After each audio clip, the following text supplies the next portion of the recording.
புதுவை மக்களே, உங்க friends and relatives பாண்டிச்சேரியில ஸ்டே பண்றதுக்கு ஹோட்டல் ரூம்ஸ் பாத்துட்டு இருக்கீங்களா? ஹோட்டல் செலவை நினைச்சு ரொம்ப கவலைப்படுறீங்களா? இனி அந்த கவலை உங்களுக்கு வேண்டாம். நாம மூலகுளம் KFC பக்கத்துல இருக்கிற யாஷ் வில்லா, இந்த 3 BHK வில்லால AC TV அட்டாச்ட் பாத்ரூம்னு ஃபுல்லி ஃபர்னிஷ் ஆகி கார் பார்க்கிங் வசதியோட உங்க பட்ஜெட்டுக்கு ஏத்த மாதிரி இருக்கு. உடனடியா 9952421750 இந்த நம்பருக்கு கால் பண்ணி உங்க ஸ்டேவை புக் பண்ணிக்கோங்க. Yash villa, Kundasale main road, மேரி உழவர்கரை, புதுச்சேரி.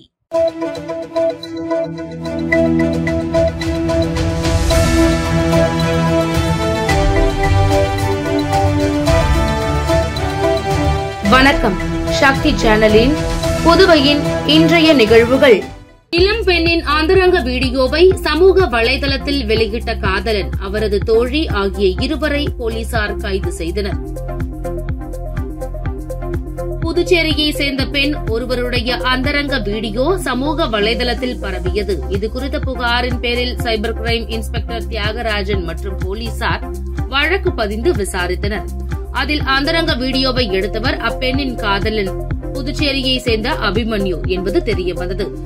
அபிமன்யுவை போலீசார் கைது செய்தனர். அவரிடம் நடத்திய விசாரணையில் அப்பெண்ணிடம் வீடியோ காலில் பேசும்போது அந்த பெண் பேசிய வீடியோ காலை பெண்ணிற்கு தெரியாமல் ரெக்கார்ட் செய்து அபிமன்யு வைத்திருந்துள்ளார். இதற்கிடையே அபிமன்யுவின் தோழியான மற்றொரு பெண் அந்த வீடியோவை தனது மொபைல் போனில் பதிவிறக்கம் செய்து சமூக வலைதளம் மற்றும் பெண்ணின் வீட்டில் உள்ளவர்களுக்கு அனுப்பியது தெரியவந்தது. இதனை அடுத்து அபிமன்யு மற்றும் அவரது தோழியை சைபர் கிரைம் போலீசார் கைது செய்தனர். இருவரையும் கோர்ட்டில் ஆஜர்படுத்தி நேற்று சிறையில் அடைத்தனர். கைது செய்ய திட்டம் இன்ஸ்டாகிராம், வாட்ஸ்அப் மூலம் மற்றவர்களுக்கு அனுப்பிய அந்த பெண்ணின் அந்தரங்க படத்தை நீக்கும் முயற்சியில் போலீசார் ஈடுபட்டு வருகின்றனர். அந்த வீடியோவை மேலும் பலர் சமூக வலைதளங்களில் பதிந்துள்ளதால் அவர்களையும் கைது செய்ய சைபர் கிரைம் போலீசார் திட்டமிட்டுள்ளனர். முத்தியால்பேட்டையில் விநாயகர் சதுர்த்தி விழாவில் பட்டாசு வெடித்தபோது தீப்பொறிப்பட்டு விநாயகர் சிலை வைக்கப்பட்ட கொட்டகை தீப்பிடித்ததால் பரபரப்பு ஏற்பட்டது. முத்தியால்பேட்டை சோலை நகர் சோலையம்மன் கோவில் வீதியில் இளைஞர்கள், பொதுமக்கள் ஒன்று கூடி விநாயகர் சதுர்த்தி கொண்டாடும் விதமாக தெருவில் கீற்று கொட்டகை அமைத்து விநாயகர் வழிபாடு நேற்று மாலை செய்தனர். அப்போது அப்பகுதி இளைஞர்கள் பட்டாசு வெடித்ததில் பட்டாசு நெருப்பு விநாயகர் அமைக்கப்பட்டுள்ள கீற்று கொட்டகையில் பட்டு தீப்பிடித்து எரிந்தது. இதனை பார்த்த பொதுமக்கள், இளைஞர்கள் தண்ணீர் தெளித்து அணைத்தனர். இதனால் அங்கு பரபரப்பு ஏற்பட்டது. புதுச்சேரி தனியார் பள்ளியில் படிக்கும் மாணவர்கள் 72 விலங்குகளின் பெயரை அறிவியல் பெயர்களால் அடையாளம் கண்டு 1 நிமிடத்திலும் 54 பறவைகளின் பெயரை அடையாளம் கண்டு அதன் பெயரை 1 நிமிடத்திலும் கூறி உலக சாதனை புத்தகத்தில் இடம்பெற்றனர். புதுச்சேரி மூலகுளம் பெத்தி செமினார் பள்ளி மாணவர்கள் பல்வேறு சாதனை நிகழ்வுகளை நிகழ்த்தி வருகின்றனர். மேலும் மாணவர்களின் அறிவு திறமையை வெளிக்கொண்டு வரும் வகையில் பல்வேறு உலக சாதனை நிகழ்வுகளும் பள்ளியில் நடத்தப்பட்டு மாணவர்கள் ஊக்கப்படுத்தப்பட்டு வருகிறார்கள். அந்த வகையில் 72 விலங்குகளின் பெயர்களை அறிவியல் பெயர்களால் அடையாளம் கண்டு அதனை 1 நிமிடத்திலும் 54 பறவைகளின் பெயரை விரைவாக அடையாளம் கண்டு அதன் பெயர்களை 1 நிமிடத்தில் அதிவிரைவாக கூறும் உலக சாதனை நிகழ்வு பள்ளி வளாகத்தில் நடைபெற்றது. இதில் கலந்து கொண்ட 8ஆம் வகுப்பு மாணவன் ஆலன் டேரியல் ரீன் 72 விலங்குகளின் பெயரை அறிவியல் பெயர்களால் அடையாளம் கண்டு அதனை 1 நிமிடத்திலும், 1ஆம் வகுப்பு படிக்கும் மாணவர் அன்வித் 54 பறவைகளின் பெயரை அடையாளம் கண்டு 1 நிமிடத்திலும் அதிவிரைவாக கூறி உலக சாதனை புத்தகத்தில் இடம் பிடித்தனர். இந்நிகழ்ச்சியில் சாதனை படுத்திய மாணவர்களை பள்ளியின் முதல்வர் அருள் தந்தை பாஸ்கல் ராஜ் மற்றும் உயர் மற்றும் தொழில்நுட்ப கல்வித்துறை இயக்குநர் அமன் சர்மா, அரசு உதவி வழக்கறிஞர் அருண் மற்றும் அரசு துணை தணிக்கையாளர் கிருஷ்ணகுமார் ஆகியோர் கலந்து கொண்டு உலக சாதனை புத்தகத்தில் இடம்பெற்ற மாணவர்களை வெகுவாக பாராட்டி கௌரவித்தனர். இந்நிகழ்ச்சியில் பள்ளி மாணவர்கள், ஆசிரியர்கள், பெற்றோர்கள் என அனைவரும் திரளாக கலந்து கொண்டனர்.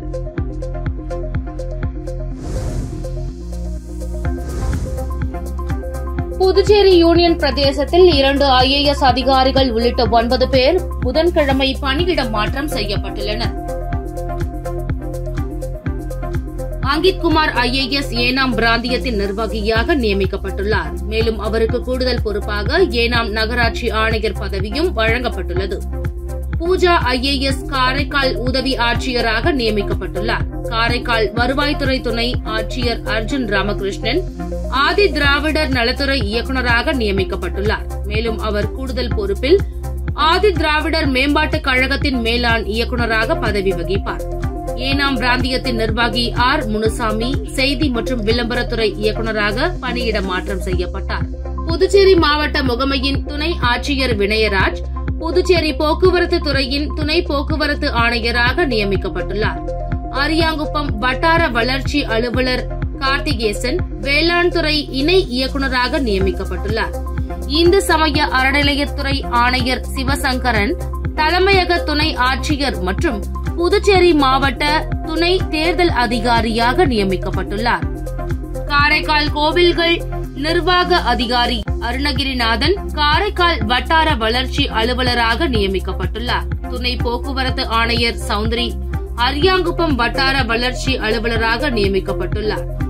துணைநிலை ஆளுநர் கைலாஷ்நாதன் இதற்கான உத்தரவுகளை பிறப்பித்துள்ளார். மடுகரை VS நகர் முத்தாலம்மன் ஆலயத்தில் நடைபெற்ற விநாயகர் சதுர்த்தி விழாவில் பக்தர்கள் கலந்து கொண்டு சாமி தரிசனம் செய்தனர். புதுச்சேரி மாநிலம் மடுகரை VS நகர் முத்தாலம்மன் ஆலயத்தில் அமையப்பெற்ற விநாயகருக்கு சதுர்த்தி பூஜை விழா சிறப்பாக நடைபெற்றது. முன்னதாக பன்னீர், சந்தனம், இளநீர் உள்ளிட்ட பல்வேறு வாசனை திரவியங்களால் அபிஷேகம் செய்யப்பட்டது. மாலை உற்சவர் சிறப்பு அலங்காரத்தில் அலங்காரம் செய்யப்பட்டு இரவு வீதி உலா நடைபெற்றது. 9 அடி உயரத்தில் புதிதாக விநாயகர் சிலை கொண்டு வரப்பட்டு பிரதிஷ்டை செய்யப்பட்டது. பிரதிஷ்டை செய்யப்பட்ட விநாயகருக்கு அவல், பொரி, கல்லை, கரும்பு, பழங்கள், சுண்டல் ஆகியவற்றை வைத்து படையல் செய்யப்பட்டது. விழாவிற்கான ஏற்பாடுகளை பொதுமக்கள் செய்திருந்தனர். புதுச்சேரியில் இயங்கும் மது கடைகளின் நேரத்தை குறைக்க வேண்டும் என வலியுறுத்தி பாட்டாளி மக்கள் கட்சி சார்பில் மாநில துணை அமைப்பாளர் வடிவேல் தலைமையில் முதலமைச்சர் ரங்கசாமியிடம் மனு அளிக்கப்பட்டது. புதுவையில் உள்ள அனைத்து மதுபான கடைகளின் நேரத்தை குறைக்க வலியுறுத்தி மற்றும் விழுப்புரம், நாகப்பட்டினம் தேசிய நெடுஞ்சாலையில் உள்ள மதுக்கடைகளை அகற்றக் கோரி பாட்டாளி மக்கள் கட்சி துணை அமைப்பாளர் வடிவேல் தலைமையில் முதலமைச்சர் ரங்கசாமியிடம் மனு அளிக்கப்பட்டது. அந்த மனுவில் கூறியிருப்பதாவது: புதுவையில் இயங்கும் மதுபான கடைகளின் நேரம் காலை 8 மணி முதல் இரவு 12 மணி வரை இயங்குகின்றன.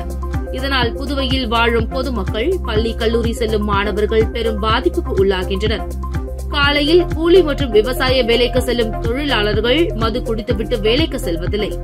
மாணவர்கள் மத்தியிலும் மது, கஞ்சா, போதைப் பொருட்கள் அதிகமாகிக் கொண்டிருக்கின்றன. எனவே தாங்கள் இதை கவனத்தில் கொண்டு மதுபான கடைகளின் நேரத்தை காலை 12 மணி முதல் இரவு 10 மணி வரை குறைத்து அரசு ஆணையிட வேண்டும். மேலும் விழுப்புரம், நாகப்பட்டினம் தேசிய நெடுஞ்சாலையில் உள்ள மது கடைகளால் அதிக வாகன விபத்துகள் நடந்து உயிரிழப்புகள் நடந்து கொண்டிருக்கின்றன. தேசிய நெடுஞ்சாலை பணி முடிவடைந்தும் இதுவரை அகற்றப்படவில்லை. கடந்த 2017ஆம் ஆண்டில் பாமக சார்பில் தொடர்ந்த வழக்கில் தீர்ப்பின் அடிப்படையில் தேசிய நெடுஞ்சாலைகளில் உள்ள மதுக்கடைகளை அகற்றினர். அதேபோல் தற்போது சட்டத்திற்கு புறம்பாக செயல்படும் மதுக்கடைகளை அப்புறப்படுத்த வேண்டும் என கேட்டுக் கொள்ளப்பட்டது.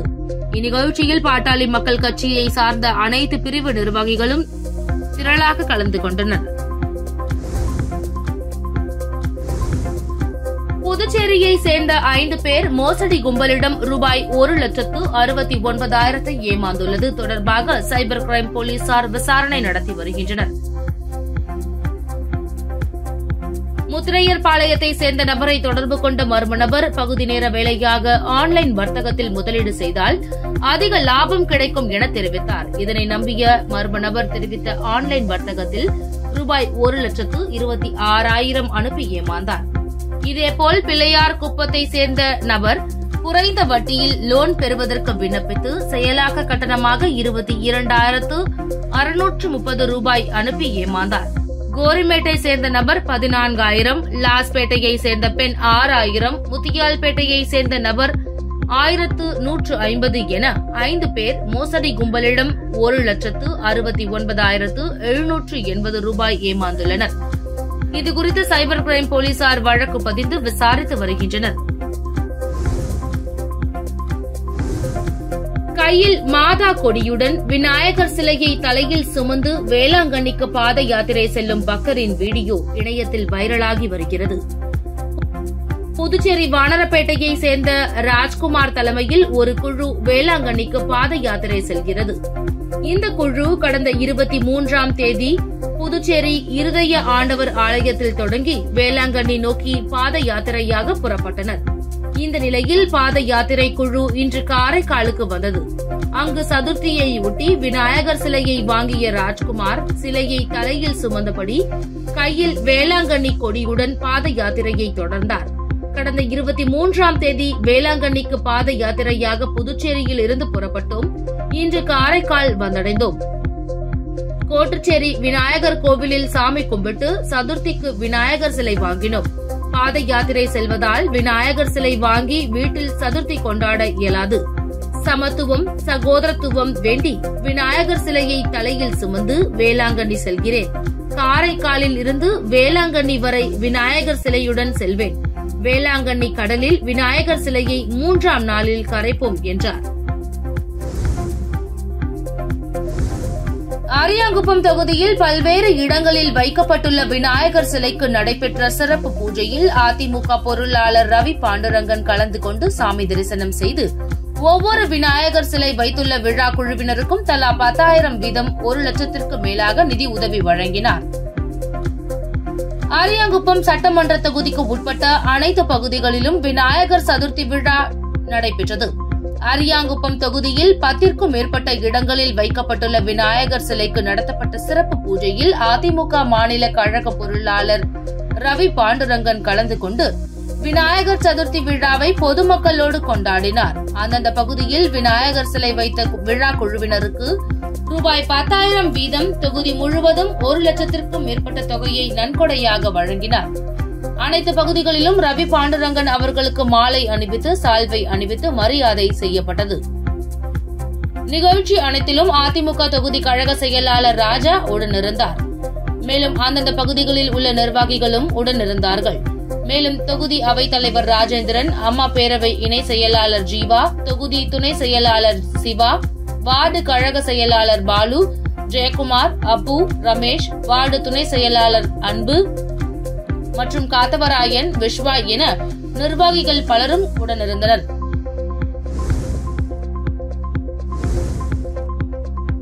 MBBS, பல் மருத்துவம், கால்நடை மருத்துவம் உள்ளிட்ட மருத்துவ படிப்புகளுக்கு 2ஆம் கட்ட கலந்தாய்விற்கு விண்ணப்பிக்க சென்டாக் அறிவுறுத்தியுள்ளது. சென்டாக் ஒருங்கிணைப்பாளர் அமன் சர்மா வெளியிட்டுள்ள செய்திக்குறிப்பில் 2ஆம் கட்ட கலந்தாய்வில் அரசு, நிர்வாகம் மற்றும் சிறுபான்மை பிரிவில் கலந்து கொள்ள விருப்பம் உள்ள மாணவர்கள் வரும் 2ஆம் தேதி மாலை 5 மணிக்குள் பதிவு கட்டணம் செலுத்தி பங்கேற்கலாம். முதற்கட்ட கலந்தாய்வில் இடம் கிடைக்கப்பெற்றவர்கள் தங்களது சீட்டை ரத்து செய்ய விரும்பினால் வரும் 1ஆம் தேதி மாலை 5 மணிக்குள் தங்களது டாஷ்போர்டில் லாகின் செய்து தெரிவிக்கலாம். அரசு ஒதுக்கீட்டில் 2ஆம் கட்ட கலந்தாய்வில் பங்கேற்கும் பொது பிரிவினர், இதர பிற்படுத்தப்பட்டோர், பொருளாதாரத்தில் பின்தங்கியவர்கள், மீனவர், மிகவும் பிற்படுத்தப்பட்டவர்களுக்கான பதிவு கட்டணமாக ரூபாய் 10,000, SC, பழங்குடியினர், மாற்றுத்திறனாளிகளுக்கு ரூபாய் 5,000 பதிவு கட்டணமாக செலுத்தி விருப்ப பாடத்தை தேர்வு செய்ய வேண்டும். புதுச்சேரி மாநிலத்தை சேர்ந்த மாணவர்கள், வெளிநாடு வாழ் இந்தியர்கள் அரசு மற்றும் நிர்வாக ஒதுக்கீட்டில் பங்கேற்க விரும்பினால் ரூபாய் 2 லட்சம் பதிவு கட்டணம் செலுத்த வேண்டும். பதிவு கட்டணம் செலுத்தாதவர்கள் 2ஆம் கட்ட மருத்துவ கலந்தாய்வில் பங்கேற்க முடியாது என குறிப்பிடப்பட்டுள்ளது.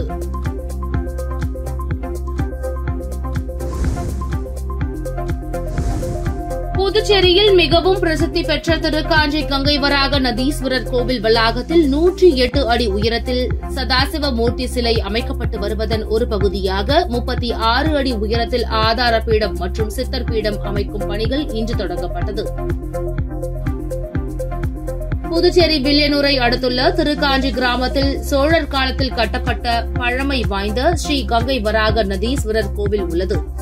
இங்கு 108 அடி உயரத்தில் சதாசிவ மூர்த்தி சிலையை வைப்பதற்கான கட்டுமான பணிகள் நடந்து வருகின்றன. இதற்காக ரூபாய் 30 கோடி செலவில் நவ கிரகங்கள் மற்றும் 27 நட்சத்திரங்களுக்கான வழிபாட்டு சிலைகளும் அவற்றை சுற்றி 108 லிங்கங்களும் வைக்கப்படுகின்றன. 3வது மாடியில் 108 அடி உயரத்தில் சதாசிவ மூர்த்திக்கு சிலை வைக்கப்படுகிறது. இந்நிலையில் இன்று சதாசிவ மூர்த்திக்கு சிலை அமைப்பதற்கான 36 அடி உயரத்தில் ஆதார பீடம் மற்றும் சித்தர் பீடம் அமைக்கும் பணி தொடங்கப்பட்டது. தலைமை அர்ச்சகர் சரவணன் சிவாச்சாரியார் முன்னிலையில் நடைபெற்ற பூஜையில் வேளாண் துறை அமைச்சர் தேனி ஜெயக்குமார் கலந்து கொண்டு பணிகளை தொடங்கி வைத்தார். மேலும் வரும் தை மாதத்திற்குள் திருப்பணிகள் அனைத்தும் நிறைவு பெற்று கும்பாபிஷேகம் நடைபெற உள்ளதாக கோவில் நிர்வாகத்தினர் தெரிவித்துள்ளனர். புதுச்சேரி தமிழ்ச்சங்கத்தில் நடந்த அரசு பணி தேர்வுக்கான இலவச பயிற்சி முகாமில் பங்கேற்றவர்களுக்கு சான்றிதழ் வழங்கப்பட்டன.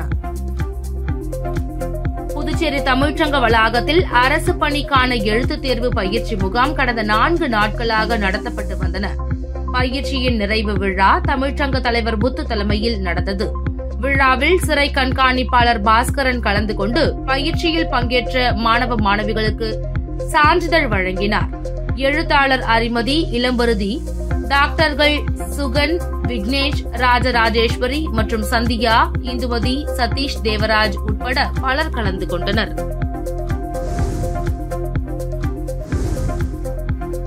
விநாயகர் சதுர்த்தி திருவிழாவை முன்னிட்டு அருள்மிகு ஸ்ரீ கங்கை விநாயகர் ஆலயத்தில் சாமி வீதி உலா நடைபெற்றது. இதில் பாஜக மாநில தலைவர் ராமலிங்கம் கலந்து கொண்டார்.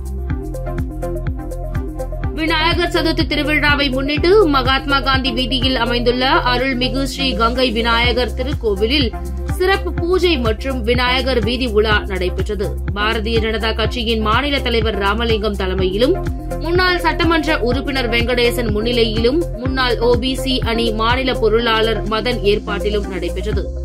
இந்த விழாவில் முன்னாள் கவுன்சிலர் நாகம்மாள், உருளையன்பேட்டை தொகுதி பொறுப்பாளர் மூர்த்தி, நெல்லித்தோப்பு தொகுதி பொறுப்பாளர் பிரபு என்கிற அந்துவான், தொழிலதிபர் பெருமாள் உட்பட நிர்வாகிகள் பலர் கலந்து கொண்டனர். உங்கள் சக்தி சேனலின் புதுவையின் அன்றாட நிகழ்வுகளை உடனுக்குடன் தெரிந்து கொள்ள சக்தி சேனல் புதுச்சேரி யூடியூப் சேனலை சப்ஸ்கிரைப் செய்து கொள்ளுங்கள். மறக்காமல் பெல் பட்டனையும் கிளிக் பண்ணுங்க, ஷேர் பண்ணுங்க, லைக் பண்ணுங்க. உங்கள் சக்தி சேனல்.